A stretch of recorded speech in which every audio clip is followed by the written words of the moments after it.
Coming in hot. Coming in hot. Oh, yeah. Look at you.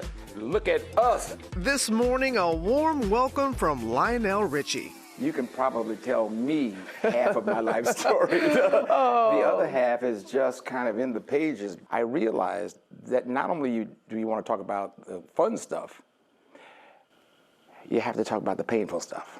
The music icon now sharing vulnerable details about his life story in his new memoir, Truly. What is a story that you've never said out loud until now in this book? I grew up totally in fear. I didn't know what ADHD was. You know, can you play baseball? Nah. Football? No. Basketball? No. Tennis? Kinda. I was very anxious about everything. And at the same time, I kept trying to fake it. I kind of found some new areas of my life that I didn't know I had in me. Lionel starting off with his formative early years growing up in Tuskegee, Alabama. Your grandmother was classically trained in piano. You've had hit after hit after hit, and you can't read music. Cannot read it. How can that be? Listen, I don't know, and I've asked God that several times, and it was said to me by Marvin Gaye, there is an answer to this.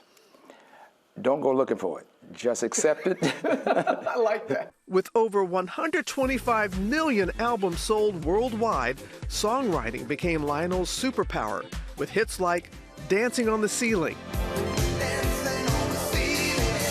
and All Night Long. Funny enough, this wasn't his first dream job. I was going to be a priest, you know, and then I remember going back to the Father Jones, and I said, I don't think I'm going to be priest material. And it went on. I started being the writer and the lead singer. Performing at talent shows as a freshman at the then Tuskegee Institute in the late 60s ultimately led Lionel to the funk band where he became a household name. Let's talk about the Commodores. Thank God for the Commodores, because I never would have discovered Lionel Richie, because I found something in my life that was never present until I joined the band. Do you have a favorite Commodore song? Brick House will always be, I mean, forget about it.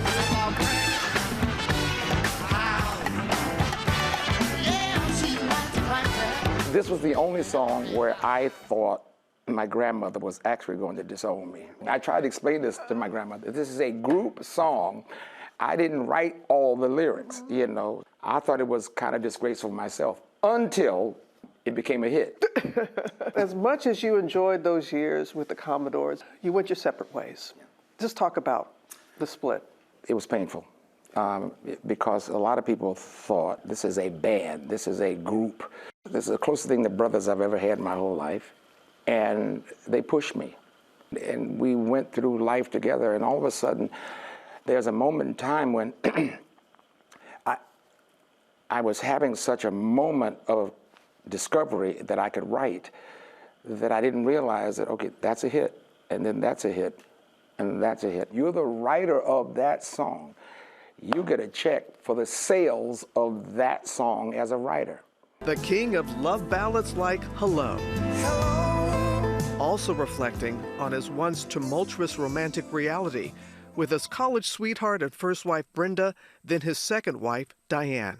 And this is something that you wrote. You said, I started to think, you know, I might be good at writing love songs, but I am not good at it. I wrote that. Did I write that? You wrote that. When you look back at your previous marriages, what would you tell your younger self? First of all, I have to forgive myself. And what I do, first of all, is I had to take full responsibility and say, it's my fault. Why is it my fault? Because it's growth. You're growing. We visited the studio where he co-wrote We Are the World with Michael Jackson, produced by Quincy Jones, recording 45 artists in one room to raise funds for famine relief in Ethiopia. Right here is We Are the World. This is it. And you see that little kid right there? Yeah. That's 40 years ago. I mean, it's like a blink.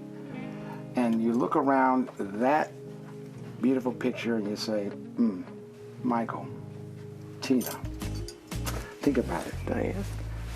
Diana, Quincy, Smokey, Ray. Anybody in here need His glory? I need your power. His impact stretches across generations, You are now a platinum winner. serving as a judge for 8 seasons and counting on American Idol. I'm not there to humiliate them. They're already scared to death. I realize that they need something probably more than a criticism. They need a hug, and you feel them sink into your arms.